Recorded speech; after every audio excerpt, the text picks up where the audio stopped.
I know you heard me on the radio. Flexing. She loved the sound of my voice, it's the best thing. Daydreaming of the jazz all day. Pick up the phone late night with Larry K. I know you heard me on the radio. Flexing. She loved the sound of my voice, it's the best thing. Daydreaming of the jazz all day. Pick up the phone late night with Larry K.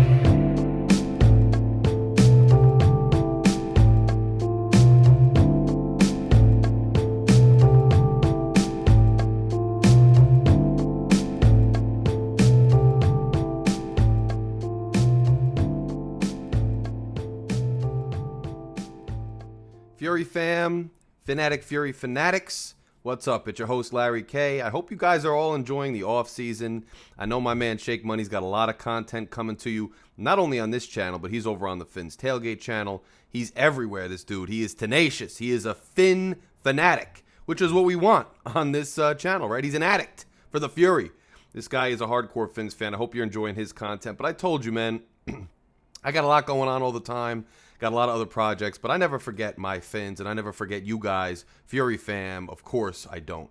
And I'll be back at it much more frequently once we get closer to the season. But I did promise you guys that I would come on the mic and talk to you about the Miami Dolphins when draft time came. And draft time is upon us. It is now past us. I wanted to give a draft grade to our Miami Dolphins, and I will give that draft grade after I just go through the players very quickly who we did draft. Everybody knows it's a shame, and it sucks that we did not have a first-round pick. That was by virtue, obviously, of the tampering thing that went on quite a while ago. So we all knew we weren't going to have a first-rounder. And so, then we moved one and whatnot. So we didn't have a first-round pick. So Thursday night was not as exciting as it usually is for us Dolphins fans. And look, I preface this entire discussion by saying that at the end of the day, we know Aaron Rodgers is now with the New York Jets. We know the Buffalo Bills are already a formidable team, although they have had their struggles in the playoffs. We know that we have hired Vic Fangio, and I think that was an excellent hire. I think our defense is going to be much better, and we've been making all kinds of moves on both sides of the ball that I think are going to make us a scary team, one way or the other. Now, does that translate to a higher seed in the playoffs? I don't know. Does that translate into playoff wins? I don't know. The NFL, as compared to many other sports leagues, is notoriously difficult for teams to get into the postseason and for teams to be in a position to get a home game in the postseason and to make noise in the postseason, especially if you're a lower seed. Now, we've seen that the past several times we've been in the playoffs. So we'd like to switch that up a bit if possible. But, here we are. And step one to doing that is the draft.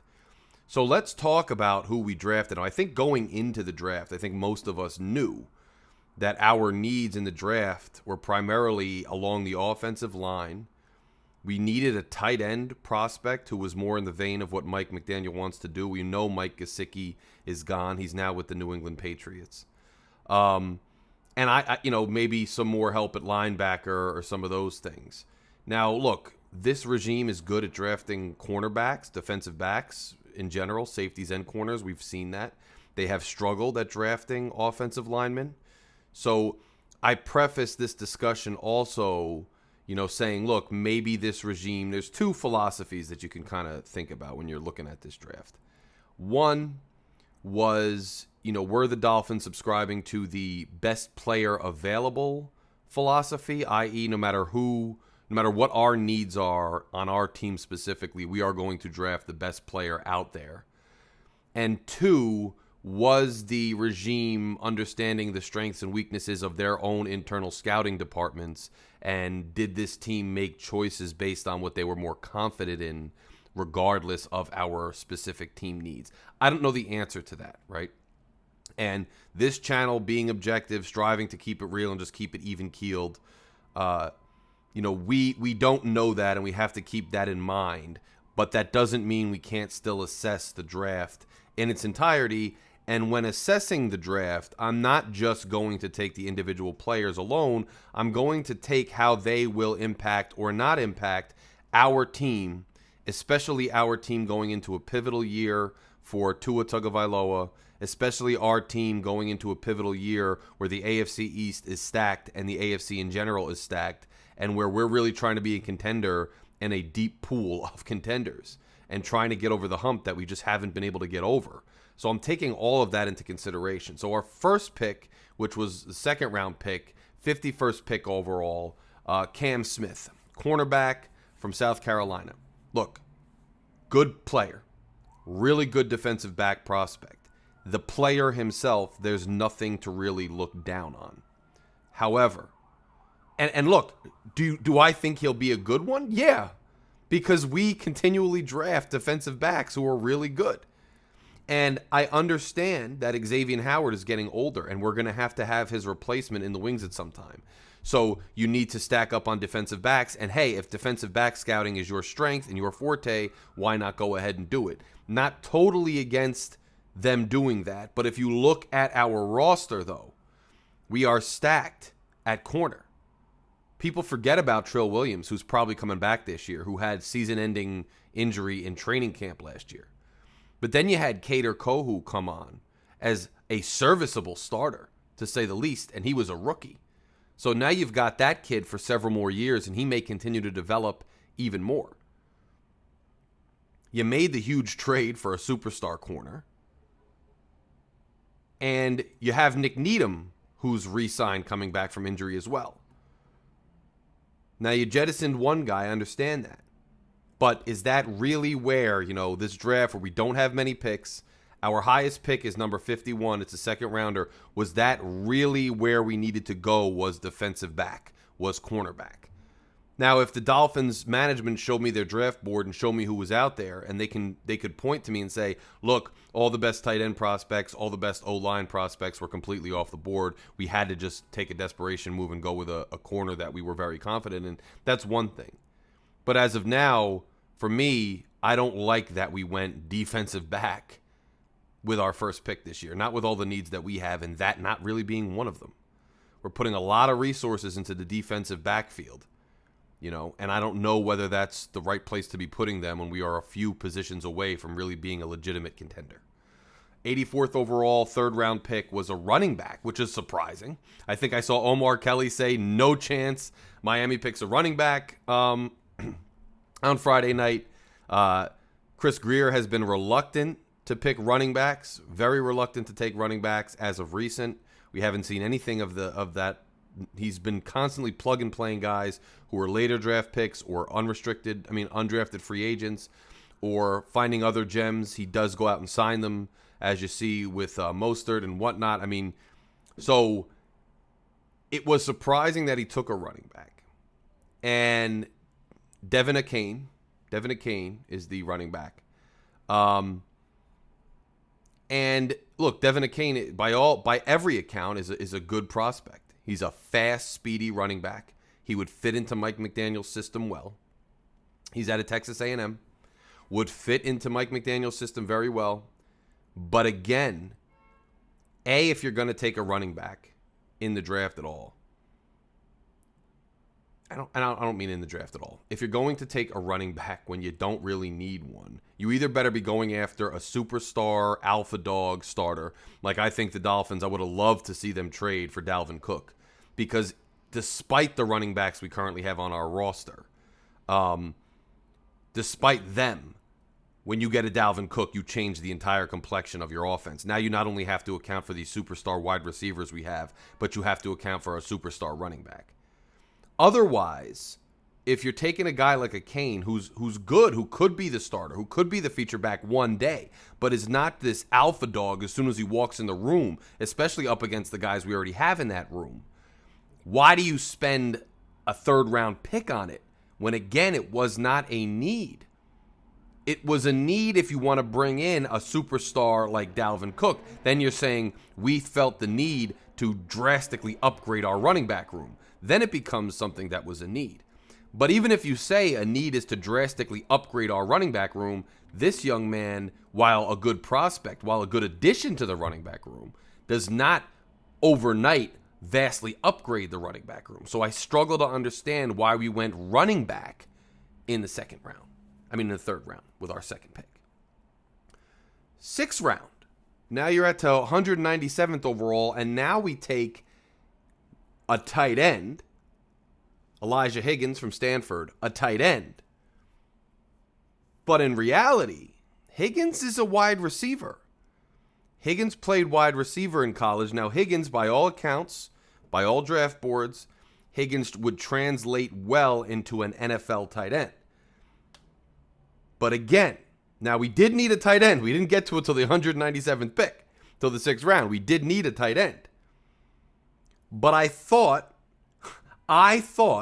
that the reason we got rid of Mike Gesicki was because Mike Gesicki was a receiving first hybrid tight end who was more of a wide receiver than a tight end. He wasn't an in-your-face, knock him down in the dirt blocker, and so Mike McDaniel and Mike McDaniel's staff did not want Mike Gesicki, did not use Mike Gesicki to his ability, let Mike Gesicki walk. I thought the whole reason was that he was this tweener, hybrid tight end wide receiver. Now all this fanfare is coming out about Higgins because Higgins is a tweener, hybrid tight end wide receiver, which fits well into the NFL. But does it fit well into Mike McDaniel's system?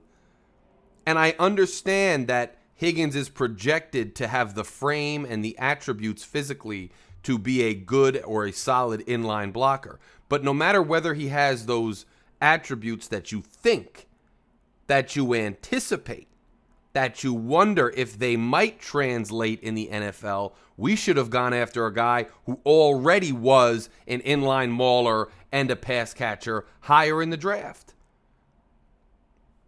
Why are you going after somebody else who is a tweener now, who's literally a wide receiver in college, to make him into a blocking tight end, which you may think he has the potential, but are you sure? Remember Long? Remember him? He didn't pan out very well.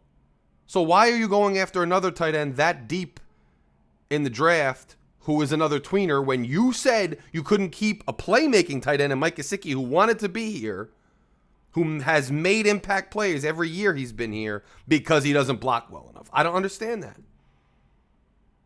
Final pick, round 7, was tackle Ryan Hayes from Michigan. A prospect, a project. Most of our O-line is that way. So basically we waited to the end of the draft. To bring in the two positions we needed most. So that's interesting, right? Overall, great on this team, guys. I'm going to give a C-. I am giving the Miami Dolphins a C- in this year's draft. Now, I understand that we didn't have a first-round pick, and that changes things.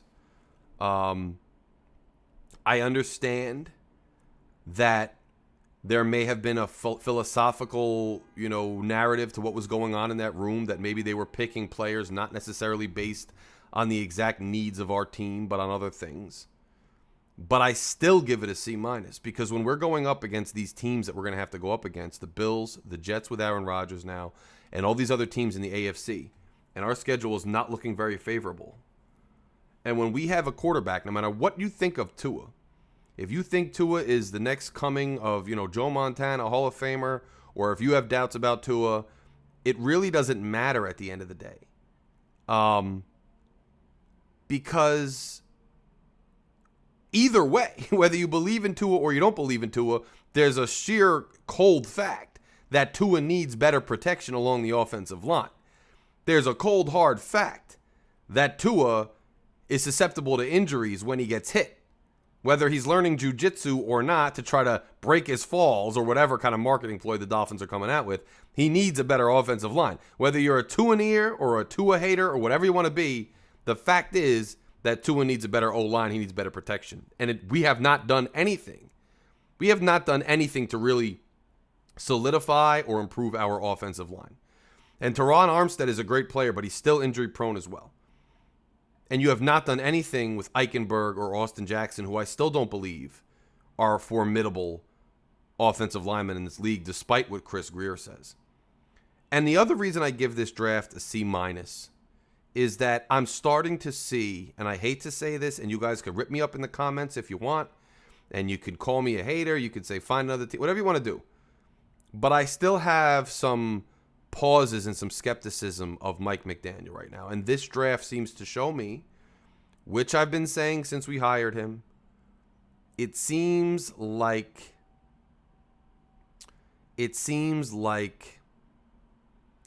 he's following the same vein as the other coaches that Stephen Ross insists on hiring, which is his MO. It's just he's never going to get away from these offensive-minded guys, a little bit more of a Poindexter personality, and I don't mean that as an insult. It just is what it is. They're not as opposed to the more like meathead, personality, and I don't mean that as an insult either, but just saying this mentality where we neglect the trenches, especially on the offensive side of the ball. We neglect investing in the offensive line and the maulers, and we are consistently and continually obsessed with just speed at the skill positions.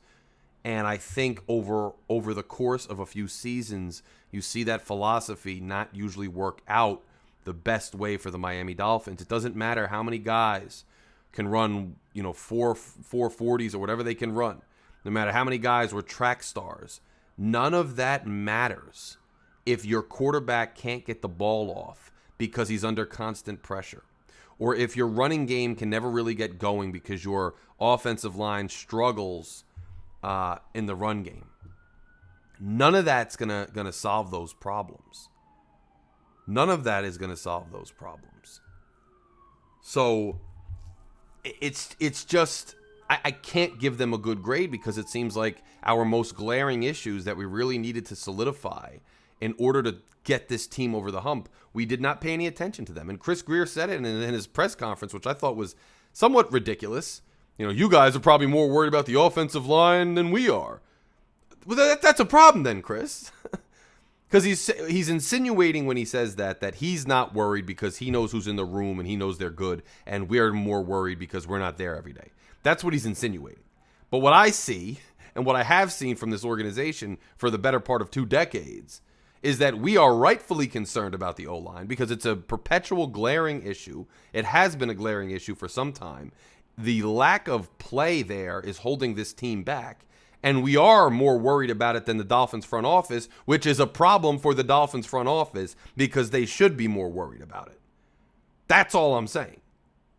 So just very odd, in my opinion, the way they went about this draft, just doubling down on things. And then the running back, interesting because he's refused to invest in a running back before, but all of a sudden in the draft where we really don't need to add to that room unless we're adding an absolute stud who's going to just take the job right away, that's when you add the running back, when we really could have improved the run game, I think, much more by investing in an offensive lineman or even an inline blocking tight end.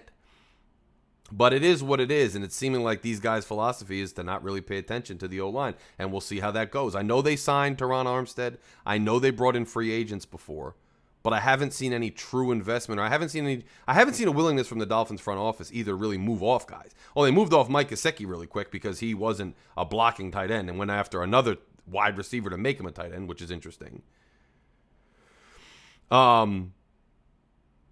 But they won't move on from Eichenberg. They won't move on from Jackson. They won't move on from certain guys, and it's just crazy. It's really interesting. Undrafted free agents, just to note, James Blackman, quarterback from Arkansas State, offensive lineman from San Diego State, Alama Ualve, Brandon Pilley, defensive lineman, USC, Bennett Williams, safety from Oregon, and Chris Brooks, a running back from BYU. Another tight end, I think, Julian Hill. Ezekiel Vandenberg, a linebacker from Illinois State. We signed a bunch of other, a hodgepodge of players, running backs, offensive linemen, etc., but they're all undrafted free agents. Now, it doesn't mean those guys can't make an impact, because maybe they do. You look at some of the guys earlier, Kohu, these guys make impacts when they're, lower on the totem pole all the time. So I'm not discounting any of these undrafted free agents, but you really want to look at the drafted players to get a good idea of how the draft went for the Dolphins. And I can't say that I'm very impressed with the draft. So again, C- from Larry K. Guys, if you have not done so yet, if you enjoyed the content, whether you hate what I said, love what I said, like my style, hate my style, want to talk junk to me, whatever it is, hit that like button because you watch the content. And also, guys, we are so close to 1,400 subscribers. We've been sitting at 1,390 or 1,391 for months. Please, if you're in here right now, smash the subscribe button. Let's get to 1,400 subscribers by the end of this week. Smash the subscribe button. The weather's getting nicer up here in the Northeast. Dolphins football is on its way. We're going to have spring camps coming up soon. We're going to have these voluntary workouts, and then we're going to have training camp come August. And before you know it, the season's going to be here again. I'm going to be live with the panels again. You're going to get a lot more content, and I am currently working on some kind of content, some kind of format to give you guys if you want to subscribe to the channel and become members of the channel. I haven't rolled that out yet because I'm not going to roll out a membership to support the channel unless I have something to give you.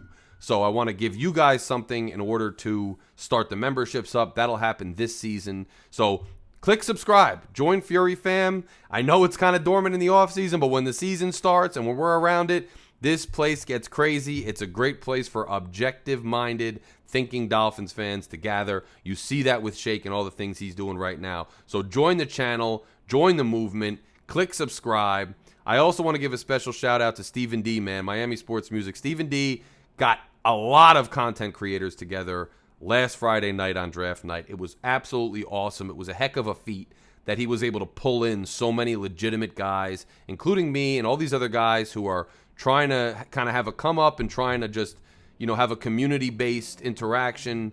Stephen D put it together, and it was absolutely awesome. If you guys haven't done so yet, check out his interview with Shake on In the Blender with Shake on this channel. Go back through all the content we have on this channel. There's a lot of great Fins content. But until then, guys, I'll keep you updated on any breaking news, anything like that. You will see me sooner rather than later. Click subscribe. Fins up. Talk to you later.